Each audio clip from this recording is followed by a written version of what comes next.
Саламатсыздарбы? Апамдын тамактары каналына кош келиңиздер. Бүгүн биз пиццанын эң жөнөкөй жолун көрсөтөбүз. Биз менен бирге болуңуздар.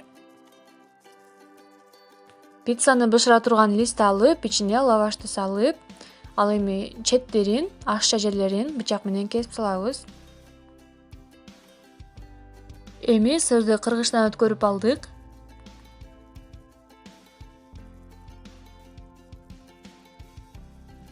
Үстүнөн экинчи лавашты коюп, тегиздеп алып, кетчуптан коюп, тегиз кылып сүрүп алабыз. Бетин кооздоо өзүңүздөрдүн фантазияңыздарга жараша болот. Биз помидор менен колбасаны жупчука кылып туурап койдук. Эми кайра үстүнөн сырды өткөрүп алдым.